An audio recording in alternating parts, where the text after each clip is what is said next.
Hey, what's up guys? This is Anthony from Anthony's Customs, and before I call it a day for the reviews, I wanted to get one more review done. I've kind of forgot half of that sentence there. This is a viewer requested figure. I just got a private message from him maybe an hour ago, and I was just about to do the Optimus review, so I figured what the heck, I might as well pull this guy out and get the review done for him. Why not? So here he is. This is a Marvel Legends Xorn. I think it was the Blob series, but I'm not 100% on that. Anyway, it doesn't really matter what series it is. It's Xorn, so you can find him by his name. Pretty decent figure overall. I do have a couple complaints, but I might as well go through the whole spiel.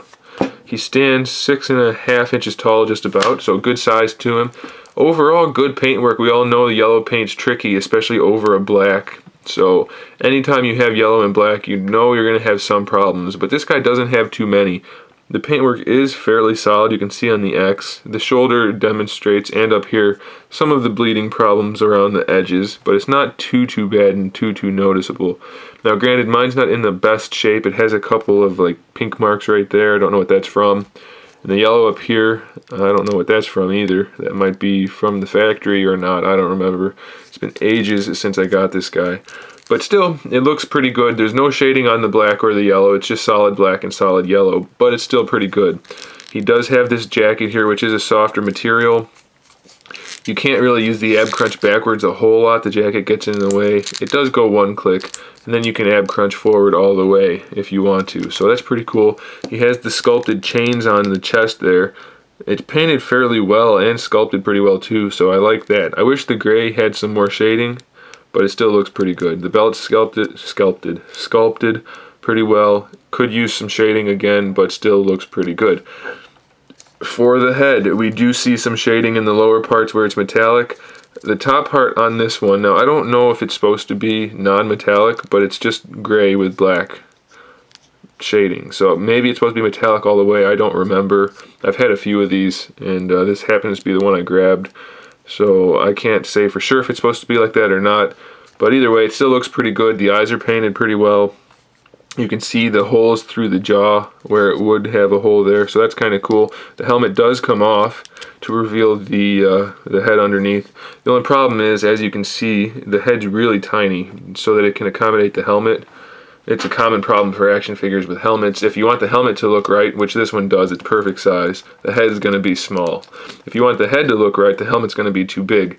So it's really a trade-off. You're probably going to want to leave the helmet on for this guy anyway. So in my opinion, it's not a real big deal. Although he does have a good sculpt, it's just a little bit too small. Full range of motion, forward, backward, side to side. Let's put the helmet back on there for the remainder of the review. Shoulder joint. Standard ball joint shoulders, full range of motion, bicep swivel. It's in there really nicely. It doesn't stand out too much like some of the Marvel Legends have. Double jointed elbows, wrist rotation. No pivot or anything, just the rotation. There's no paint on the hands, they're just sculpted. Focus. They're just sculpted, but the sculpt is pretty good. And he does have the sleeves on, or the cuffs on the sleeves, so that's a nice touch too. There's also texture. I don't think I mentioned that. There's texture throughout all of the clothing to give it wrinkles and stuff, so that looks pretty good. This hand is kind of a clenched fist, or not clenched, but like it's holding something. I've never gotten an accessory with mine, so I don't think he comes with one, but he probably could hold something in there. I don't know what, but he could. And this has more of an open hand. Still no paint, but it is sculpted pretty well. He has a waist twist. Not the best looking twist since he's got such a skinny body. If you turn it sideways, it doesn't really line up at all, but it's not bad if you just turn it a little bit. He has wide joint hips, so you have to kind of twist them around to get them to go where you want, but they do have the ball joints in there with the thigh swivel, so you'll get the full range of motion. Double jointed knees, a shin swivel in there, not necessary, and it gets kind of ugly due to the yellow design on there, but it is there.